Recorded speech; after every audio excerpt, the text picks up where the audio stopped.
세상 끝날에 일어날 징조는 사람의 미혹이다.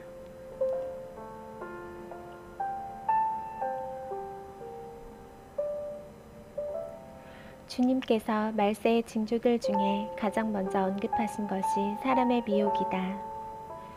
구약 성경에도 미혹이 20일에 기록된 것으로 보아 미혹은 어느 시대에나 있었다.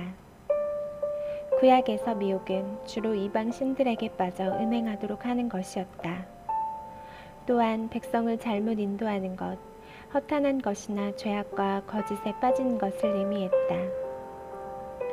미혹이란 무엇에 홀려 정신을 차리지 못하는 것인데 사람을 그릇된 길로 인도하는 것을 말한다. 팩트와 페이크는 쉽게 오갈 수 있다. 신약 성경에서 미혹은 37회 기록되었고 범위도 확장되었다. 1. 요한계시록에서는 사탄이 만국을 미혹한다. 거짓 선지자는 짐승의 우상에게 경배하고 짐승의 표를 받으라 미혹한다. 단지 편이라는 명분 때문에 백신을 받는 현실을 감안하면 생존과 직결된 매매를 금지하게 되면 얼마나 파급 효과가 클지 상상하기 힘들다. 미스테리 음녀는 복술로 만국을 미혹한다. 복술은 각종 사치하는 상품과 각종 더러운 콘텐츠들을 상징하는데 거의 모든 사람들이 그녀의 포도주에 취할 정도로 강력하다. 현대 인류가 무엇에 빠져 사는지 보면 이해할 수 있을 것이다. 2. 사도 요한은 적그리스도의 미혹을 언급했다. 요한은 당시에 출현한 이단들을 적그리스도에 비유하였다. 예수 그리스도를 부인하는 자들과 계명을 지키지 않는 신자들, 범죄를 옹호하는 자들이다.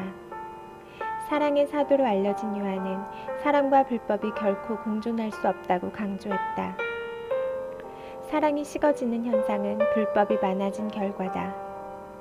불법이란 죄와 부도덕성을 나타내며 성경적 가치 기준이 상실되어 신앙이라는 이름으로 교회를 부패시키고 혼란케 하는 온갖 방종을 의미한다. 3. 야고보와 베드로 사도가 언급한 미혹은 바른 길에서 떠나는 것을 묘사했다. 야고보는 욕심에 이끌려 미혹을 받는다고 말했다. 현대 신자들은 돈에 이끌려 미혹을 받는 형국이다. 베드로 사도는 발람과 노아와 롯의 시대 사람들이 불법을 따라가는 미혹에 빠졌다고 진단했다.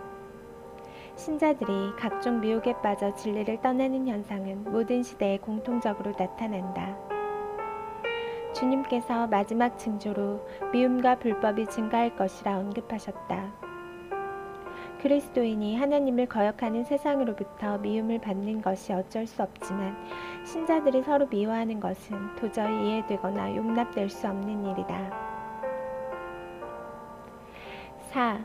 바울이 기록한 미혹은 각종 죄를 범하고도 하나님의 나라를 유업으로 받을 것으로 생각하는 자들에 관한 것이다.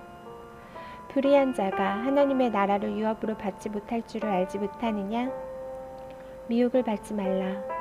우상 숭배하는 자나 간음하는 자나 탐색하는 자나 남색하는 자나 도적이나 탐욕을 부리는 자나 술 취하는 자나 모욕하는 자나 속여 빼앗는 자들은 하나님의 나라를 유업으로 받지 못하리라. 그러나 현대 교회의 대다수가 이 미혹에 빠져 있다. 5. 세상 끝날에 일어날 징조는 사람의 미혹이다. 주의 임하심과 세상 끝에는 무슨 징조가 있사오리까? 너희가 사람의 미혹을 받지 않도록 주의하라. 소위 종말론을 두고 나타나는 잘못된 현상들이 있다. 이를 두고 서로 미혹이라고 한다. 가장 많이 회자되는 것은 극단적 종말론, 시한부 종말론이다. 그런데 여기에 함정이 있다. 주님이 오시는 날짜와 시간을 모른다는 전제는 모든 시대에 걸쳐 오른 진리다. 특정 날짜를 주장하는 것 때문에 교회 시대에 혼란을 준 사례도 여러 번 있었다. 더욱이 가정을 파괴하고 사회적 무리를 일으키면서 특정한 장소로 모이게 하는 일은 올바른 종말론이 아니다. 이스라엘 나라를 회복하심이 이때니까 때와 시기는 아버지께서 자기의 권한에 두셨으니 너희가 알 바 아니요. 이스라엘이 회복된 지 70년이 넘었고 이 말씀을 언급하신 지도 2000년이 지났다.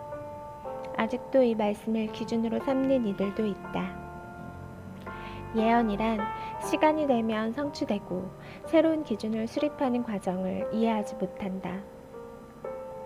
주님께서 때에 맞는 양식을 주라 하셨다. 충성되고 지혜 있는 종이 되어 주인에게 그 집 사람들을 맡아 때를 따라 양식을 나눠줄 자가 누구냐.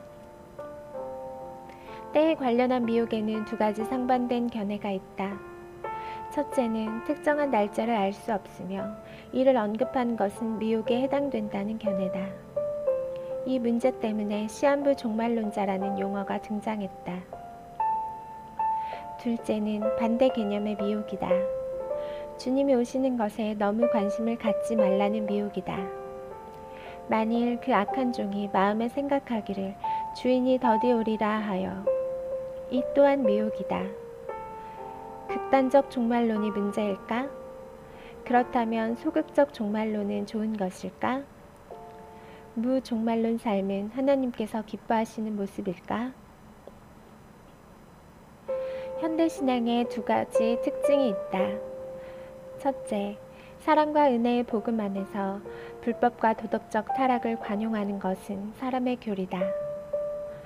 둘째, 근본주의적인 신앙의 태도를 버리고 중도적 가치로 이동하라는 설득이다. 그 결과로 나타난 교회의 모습이 미지근한 라우디게아 교회다. 모든 교회가 한 가지라도 칭찬을 받지만 이 교회의 특징은 칭찬받을 요소가 하나도 없다. 뿐만 아니라 행실이 죽은 사대교회도 더럽혀진 옷이라도 걸쳤지만 라우디게아는 벌거벗은 상태다. 예복을 입지 않았던 사람은 바깥 어두운 데에 내던졌다.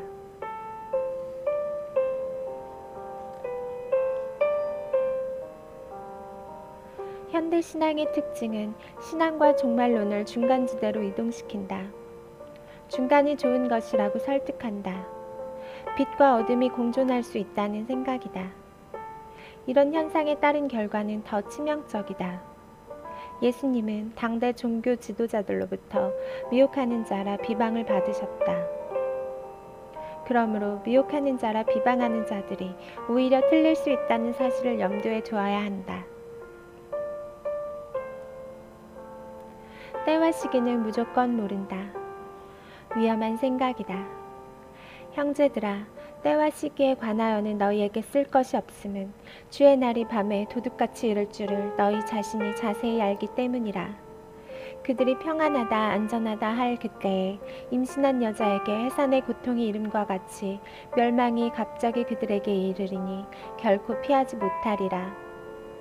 형제들아, 너희는 어둠에 있지 아니하매 그날이 도둑같이 너희에게 임하지 못하리니. 바울은 때와 시기를 자세히 알고 있다고 언급한다. 물론 그가 언급한 것이 정확한 날짜를 의미하지 않는다. 그는 또한 배교와 적그리스도가 먼저 나타날 것이라고 분별 기준을 제시하기도 했다. 그런데 왜 자신조차 파루시아를 기다렸을까? 우리가 소망 가운데 특정한 기간을 마음에 생각하고 기다리는 것조차 나무랄 수 없다. 그러므로 두 가지 모두 위험성이 있고 성급하게 결론 짓지 않아야 한다. 첫째, 파루시아가 멀었는데 가까이 왔다. 둘째, 파루시아가 임박했는데 아직 멀었다.